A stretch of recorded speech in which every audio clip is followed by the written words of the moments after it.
Bonjour Lisa. Bonjour Clémence, comment ça va? Ça va super bien et toi? Ça va très bien, merci. Super. Donc je suis très contente de t'avoir aujourd'hui. On va parler de Wanawake et on va parler de ce que tu fais, de ton parcours entrepreneurial. En tout cas, merci d'être ici avec nous. Je te remercie de m'avoir sur ton plateau. Super. Donc je vais te laisser te présenter pour les personnes qui ne te connaissent pas puis qui ne savent pas ce que tu fais.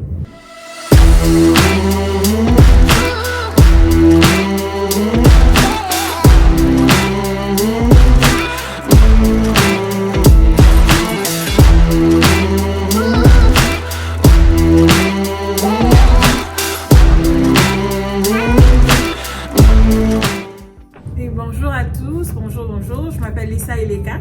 Je suis architecte de formation. Je travaille en tant que conseillère principale au Sénat du Canada pour tout ce qui est lié à la construction, la rénovation des immeubles et tout. Et je suis aussi entrepreneur social. Je suis fondatrice de Wanawake Mentorship Network. C'est le réseau de mentorat Wanawake qui est un réseau dédié à l'épanouissement de jeunes femmes et de jeunes filles et femmes d'ascendance africaine. Que ce soit dans le fabrique ici au Canada, que ce soit dans la diaspora. Notre vision, c'est vraiment que nous puissions toucher toutes les femmes, des femmes d'ascendance africaine, partout où elles se trouvent. Donc Wanawake Mentor qui fait vraiment de belles choses ici et moi je suis tellement reconnaissante qu'il y ait un organisme comme le vôtre pour épauler les jeunes filles que nous sommes, surtout celles qui ont besoin qu'on les guide au niveau de leur carrière, au niveau de la francophonie. Donc franchement merci d'exister déjà. Fait que est-ce qu'il y a une chose à part le mentorat et l'architecture qui te passionne? Est-ce que ce sont juste ces deux-là? Puis pourquoi, si tu veux bien partager avec moi? Je suis tout ce que a trait avec la jeunesse me passionne énormément. Je suis, comme beaucoup le savent, en tant qu'architecte, on a un background assez créatif. Donc j'aime bien organiser des événements. Des fois quand on me donne comme un événement à aider l'organisation à go full force parce que j'aime vraiment, j'ai plein d'idées et tout. Mais je suis toujours là pour supporter les initiatives des plus jeunes. Ouais. Non, et on a besoin de support, on a besoin d'être encouragé. Hein. Est-ce qu'il y a une expérience particulière qui a fait que voilà, tu as décidé de créer Wanawake Mentors avec tes cofondateurs? Oui, parce que quand j'étais étudiante internationale à New York, je suis arrivée en 2001 pour faire mes études en architecture. Et c'est très difficile, déjà dans la communauté, même dans la famille immédiate. Il n'y a pas d'architecte dans ma famille immédiate. Donc, dans ma famille immédiate, je suis la première architecte. Donc, déjà, quand j'ai des questions, quand j'ai personne. Et heureusement, j'ai eu beaucoup de gens. Le système d'études en architecture, c'est un système de mentorat. Oui. Donc, c'est apprenticeship. Il faut avoir un mentor pour vous guider à travers votre parcours. Donc, j'avais toujours eu, que ce soit mes professeurs, j'ai eu beaucoup d'aide. D'abord, je parlais pas anglais. Donc, j'arrive dans un milieu où tout est anglais. J'ai eu des tuteurs. Il y avait vraiment des gens qui sont donnés à fond pour m'aider. Des gens que je connaissais pas. Mais j'étais assez ouverte de nature. Je suis assez go-getter. Donc, j'avais cet esprit. Si je sais pas, je vais demander, même si mon anglais n'est pas bien. Tant qu'on comprend, je fonce. Donc, c'était vraiment ça. Mais c'était difficile. C'était vraiment difficile, il y avait beaucoup de challenges. Et en voulant créer Wanawake, c'était si on peut être ce raccourci pour les jeunes, pourquoi pas? Parce qu'il y a beaucoup qui viennent. D'abord, la culture n'est pas la même chose, les études c'est pas la même chose, des fois la langue c'est pas la même chose. On a beaucoup de chocs quand on arrive et des fois on est juste perdu. Il y a beaucoup qui peuvent aller plus loin, il y a beaucoup qui sont venus jeunes comme moi, qui sont venus un peu plus âgés, qui sont bien implantés dans les sociétés, que ce soit au Canada, aux États-Unis, en Europe. Et nous voulons que ces personnes-là soient des inspirations pour ceux qui viennent d'arriver. Parce qu'à la fin, que ce soit que si tu décides de rester au Canada ou de retourner au pays, que nous devenons cette force pour transformer l'Afrique, pour transformer la diaspora africaine. D'où Wanawake. Je pense que le wake, c'est comme wake. Ouais, pour dire qu'on est éveillé. Mais j'aime ça, mais c'est non, parce que j'aime ça, parce que si tu prends un argot anglais, c'est Wanawake, qu'est-ce que tu voulez vous éveiller. Mais Wanawake, c'est Swahili, qui veut dire femme. D'accord. Oui, mais pourquoi est-ce qu'on a choisi le Swahili? On est authentiquement un réseau pour les femmes africaines. Donc on voulait un nom qui représente, c'est pour les femmes africaines. Pour les femmes par les femmes, mais dans le réseau de la diaspora et le réseau d'ascendance africaine. En faisant nos recherches, on a trouvé que le Swahili, c'est la langue la plus parlée, la langue africaine la plus parlée. Donc, c'est pour ça qu'on a décidé sur Wanawake. Et notre sigle, c'est comme WMN, c'est Women, donc Wanawake Mentorship Network. Donc, c'est vraiment pour les femmes par les femmes. Ça ne veut pas dire qu'on n'aide pas les hommes, non. mais c'est principalement pour les femmes. Non, je comprends. Et je me suis reconnue dans ce que tu as dit plus tôt de ton parcours à New York en tant que nouvelle immigrante, nouvelle étudiante. Franchement, je suis arrivée, je ne connaissais pas trop comment fonctionnait le système canadien au niveau des notes, au niveau des cours. Donc, il y a eu une période d'adaptation pour moi. Heureusement, j'étais assez éveillée et je n'avais pas peur d'aller poser des questions au professeur. Je pense que ça m'a tellement aidée. Malheureusement, quand je suis arrivée, j'avais tendance à ne pas regarder les gens dans les yeux, à tout le temps baisser la tête. Et les gens ont remarqué ça. Et autour de moi, les Canadiens, les Caucasiens, donc me disaient, oh ok, on a remarqué que vous les Africains, surtout les plus jeunes, quand vous parlez aux gens plus âgés, vous baissez la tête, vous ne regardez pas dans les yeux. Et c'est symbole de timidité. Souvent, ça peut vous prêter préjudice, surtout quand vous partez pour une entrevue où vous devez rencontrer des gens importants. Parce que les gens aiment ceux qui ont beaucoup confiance en eux et qui le démontrent par leur attitude physique. Donc, franchement, on en a besoin, ce genre de service-là, vous voyez.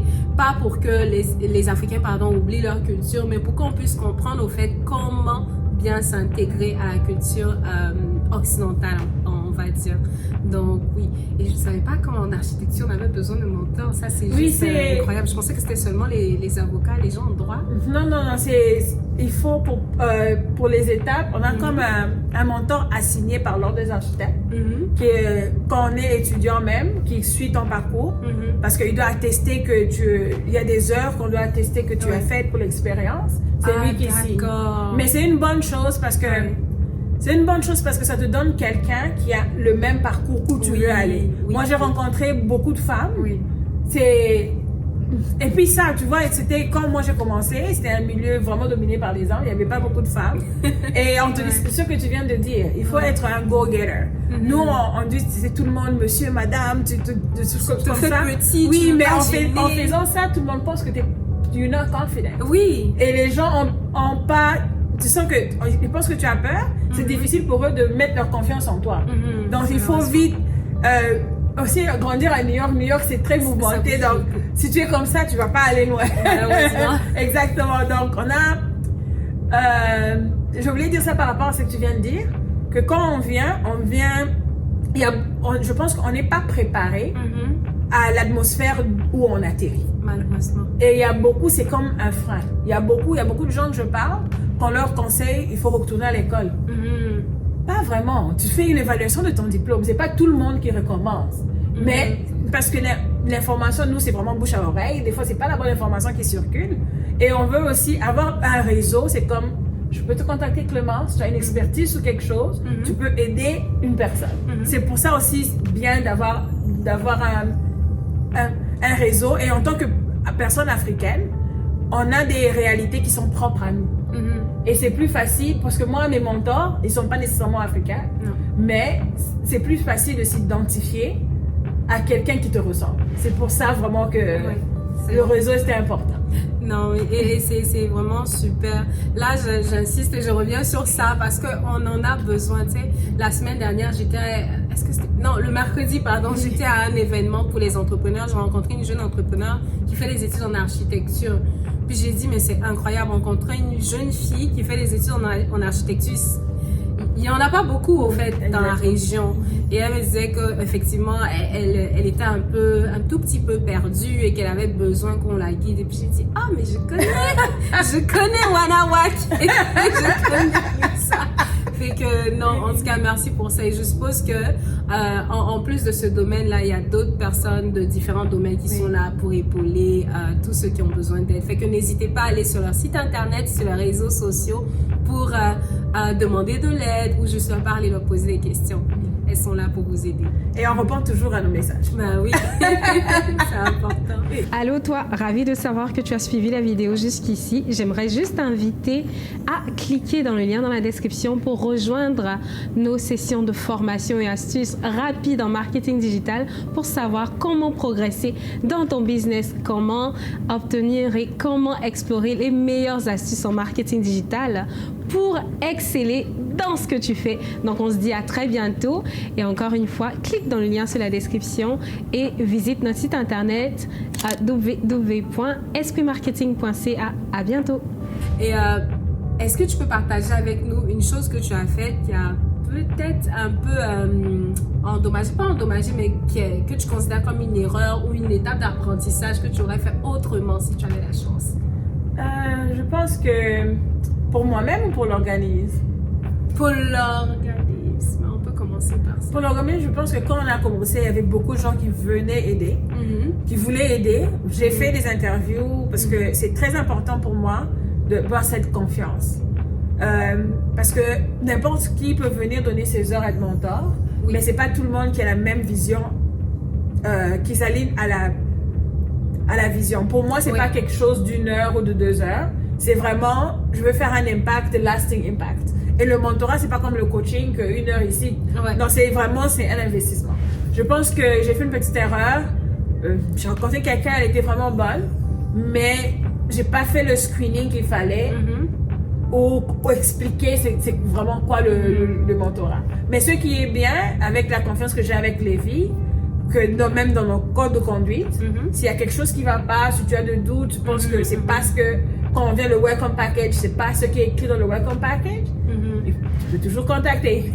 Et si je dois venir à une session de mentorat, je viens. Les sessions de mentorat, c'est confidentiel. Généralement, je ne viens pas, à moins qu'il y a quelque chose qui a besoin d'être arrangé. Donc la fille était vraiment... Elle m'a dit ça devient un peu comme une classe. Je dis, oh, de devoir. Non. Donc, je suis venue un peu step in pour un peu reguider. Mais ça, après, les cofondateurs, on s'est réunis, qu'on devait mettre un peu de structure. Il y a beaucoup de gens, parce que beaucoup peut-être dans l'ascendance africaine, c'est peut-être nouveau. Oui. Donc, il faut un peu mettre de structure, expliquer qu'est-ce que c'est, et des choses comme ça. Oui. Et c'est confidentiel. Donc, ce qui est dit, ça sort pas. Ça sort pas, vous l'avez compris. Non, mais au niveau de la main-d'œuvre, surtout pour les OBNL, donc les organismes à but non lucratif, c'est un peu tricky, effectivement. Parce qu'il y a des gens qui sont souvent périodiques aussi, en mode, ouais, pendant 2 mois, je veux aider, je veux impacter, je veux aider. Puis, pendant 2 mois, on est super motivés, puis après, on est comme, ah, ok, bon, finalement, peut-être pas. Ou bien, on change de projet, on veut toucher autre chose. Ou bien, bon, peut-être on veut aider, mais pas dans ce domaine précis. Donc, je comprends. Et ça prend, même en termes d'entreprise, même si vous avez une entreprise, ça prend du temps d'aller développer la ressource humaine, parler aux gens, dire ce à quoi on s'attend, surtout quand c'est des entrepreneurs, des gens qui commencent, parce qu'au départ, c'est clair que les fonds, tout n'est pas là et vous avez vraiment besoin que les gens vous soutiennent et comprennent la vision. Mais il faut savoir s'ajuster. Oui. Par exemple, nous, dans ma tête, c'était, je sais pas si tu connais Big Brother, Big Sister. Oui, c'est un organisme? C'est un organisme. Ah non, je connais pas. Ok, c'est comme, c'est avec les plus jeunes, mais c'est comme on te donne un grand frère ou une grande sœur qui marche avec toi tout au long de ton cheminement. D'accord. Donc, commence comme à 13 ans, 14 ans. Tu vois, comme quelqu'un, il y a d'autres personnes qui sont peut-être des familles monoparentales, ils n'ont pas de figure. Et cette personne est comme ton grand frère qui te guide, qui donne des conseils et tout ça. Ça, c'est quelque chose qui est ingrained dans la culture nord-américaine. Oui. C'est tout le monde se donne le volontariat de ça.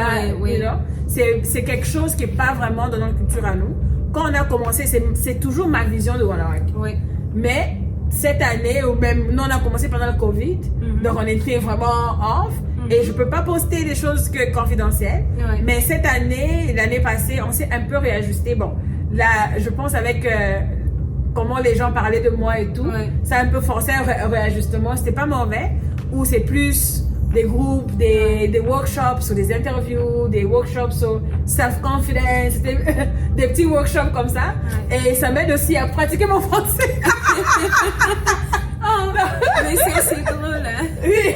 Parce qu'effectivement, tu as fait des années aux États-Unis et on a tendance à perdre sa langue. Non, je comprends. Mais avant, j'étais comme ma cofondatrice. Avant, c'était pas la vision que j'avais, tu vois. Ouais. Elle m'a dit, mais c'est toujours parallèle. Mais en fait, on a moins de mentors que je voudrais. Et il y a beaucoup de gens, quand ils s'inscrivent, ils demandent que je sois leur mentor. Ah, ok. Mais tu peux pas. Je peux pas être le mentor de plus. Exactement. Ouais. Donc, cette année, on va réajuster en 2024 pour essayer. Peut-être qu'on aura plus de mentors qui vont s'afficher, même si c'est des petits temps. Ouais. Mais cette année, on fait un peu, c'est comme notre marketing, on fait un peu de workshop pour que recommencer encore en 2024. Donc, quand on est entrepreneur, il faut savoir read the wave et réajuster en conséquence. Exactement.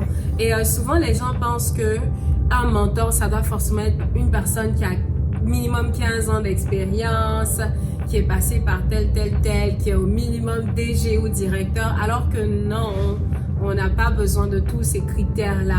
Même une personne qui a 2 ans d'expérience sur le domaine professionnel peut vous apprendre tellement. Si vous êtes une personne qui cherche un emploi, cette personne-là peut vous donner tellement de ressources. Et par rapport à ça, un petit aparté. Il y a une personne, moi on m'avait mis en contact avec la personne parce que j'ai travaillé en marketing, j'ai beaucoup d'expérience. La personne charge du travail en communication et la personne allait demander à une autre personne.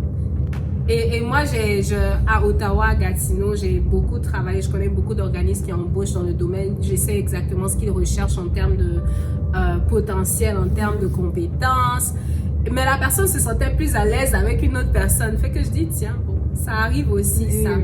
Donc, peut-être elle est plus âgée que moi. Donc, je me suis dit, peut-être qu'il y a l'âge aussi. Elle a un peu gêné aussi de voir que bon, c'est sa petite soeur qui donne des ressources. Mais non, il faut avoir cette humilité-là. Bon, je dis pas que c'est son ressenti, mais des fois aussi, il faut accepter d'aller prendre des conseils à la personne qui peut, au fait, qui peut et qui veut nous aider. Sans trop se poser des questions. Parce que des fois, on confond l'âge et l'expérience. C'est ça. Or que les deux n'ont rien à voir. Il y a d'autres personnes qui ont, à travers le cours de la vie, à travers les choses qu'ils ont dû traverser, ils ont acquis beaucoup d'expérience. Et si l'expérience acquise, l'expérience que la personne apprend, comme le mentorat, c'est un échange d'une personne expérimentée qui est disposée à partager son expérience. Donc, c'est vraiment si quelqu'un vous porte un expérience. Je dis par exemple, pour cette interview, il faut comme ça, il faut comme ça, il faut comme ça. Ça te fait un raccourci. Déjà, les étapes que moi, je suis passée, tu sautes. Exactement. Et donc, pourquoi est-ce que tu n'aimerais pas faire ça? Franchement, pourquoi? Et je pense à un autre truc aussi. J'ai un ami très proche qui cherchait du boulot. Je lui ai dit, mais fais ton CV comme ça, applique à tel job, fais ci, fais ça. Il m'écoutait pas. Et là, il y a mon frère qui m'a dit, voici tel poste, je vais appliquer. Je lui ai dit, ok, fais ton CV de telle manière, applique comme si, remplis ta lettre de présentation comme ça. On l'a appelé pour l'entrevue, il était super content, il m'appelle, il me dit, ok, qu'est-ce que je fais? Je lui ai dit, ils vont te poser telle question, voici comment tu dois répondre, comment tu dois te présenter.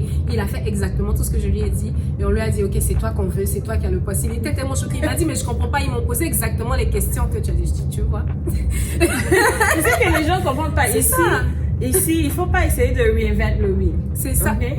Les interviews, on reçoit beaucoup de CV. On n'a pas le temps de te CV. Moi, personnellement, s'il y a beaucoup de couleurs, il y a beaucoup de fantaisie, c'est trop de distraction. Je veux savoir qu'est-ce que tu fais. Mais il faut commencer, on est en Amérique du Nord, essayons d'adapter la mentalité nord-américaine. Ils n'ont pas besoin de longue syntaxe. Les gens ne lisent pas, on regarde, on dit ok, ça, c'est bon, je vais appeler cette personne. Exactement. On lit, mais on comme skim.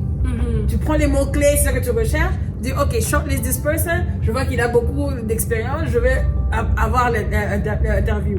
Et puis quand on fait l'interview, souvent au moins nous au gouvernement, on donne les structures, comment répondre. Il y a un jeune homme qui m'a épaté, il a écrit les structures, il a dit ok, il faut que je réponde comme ça. Déjà, tu sors du pack. Ça nous dit que lui il a déjà écouté.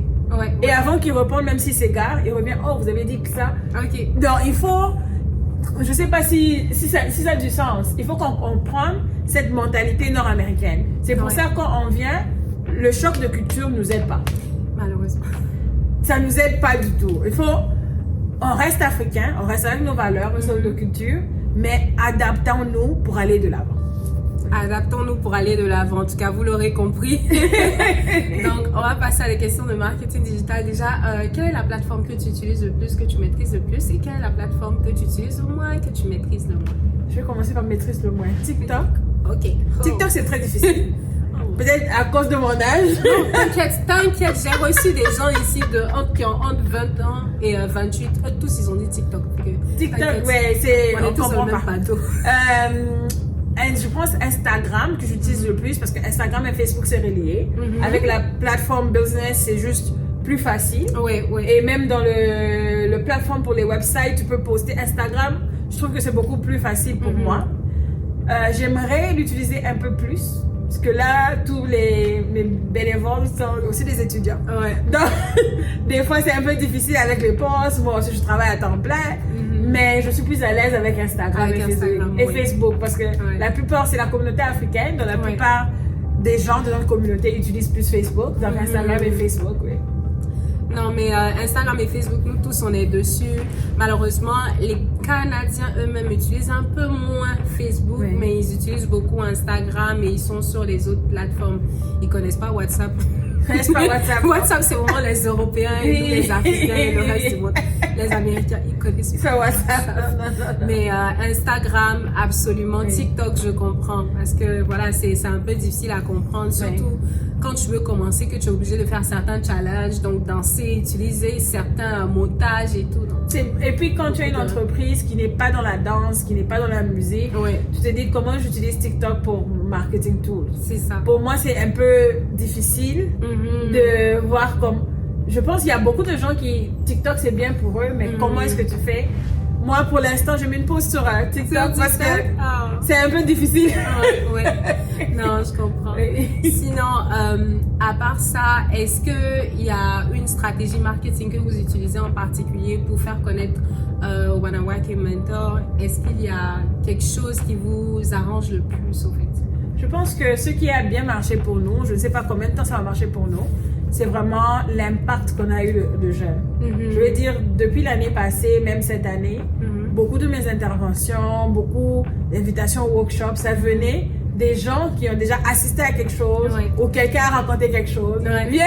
Donc ça, c'est aller de soi-même sans qu'on fasse trop d'efforts. Il y a d'autres aussi, les lives sur Instagram. Les lives sur Instagram. Moi, des fois, ça me fatigue. Je pense que je t'ai dit. Je suis sur Zoom presque tout le temps au travail. Des fois, être sur un écran, c'est fatigant. Mais les gens aiment quand il y a quelqu'un qui vient en interview, ils aiment les lives, ils interagissent. Donc, pour ça, je vais sortir de ma zone de confort. Mais oui, jusque-là, c'est ça. Mais moi, je regarde Esprit Marketing pour m'aider à la stratégie de marketing. Vous voyez besoin. Mais oui. Donc, ce qui revient souvent pour tout le monde, c'est vraiment les événements, donc les événements de réseautage, les conférences, où est-ce qu'ils vont rencontrer des clients potentiels et tout. Donc ça, je suis tout à fait d'accord, surtout pour une structure locale comme la vôtre. Et puis après, il y a les réseaux sociaux. Donc il y en a qui font pas de publicité sponsorisée, il y en a qui en font. Donc en tout cas, dépendamment de où est-ce que vous avez. La publicité sponsorisée, ça aide. Par exemple, si j'utilise souvent, si j'ai un message à passer, mais ça aide beaucoup. J'ai eu des personnes au Québec qui ont appliqué pour être membre de Wanawake par des publicités sponsorisées. Ben, vous voyez, ça fonctionne, les publicités sponsorisées. En tout cas, c'est super. Fait que, est-ce que tu aurais est-ce qu'il y a un livre que tu as lu ou est-ce qu'il y a une personne qui t'inspire, qui te motive, si tu veux bien partager avec nous? Je vais dire la personne qui me motive le plus, je vais dire Michelle Obama. D'accord. Parce que regardez, elle était, pourquoi je vais dire ça? Il y a deux personnes. Il y a sénateur Amina Gerba. Je commençais par elle. Pourquoi est-ce qu'elle me motive?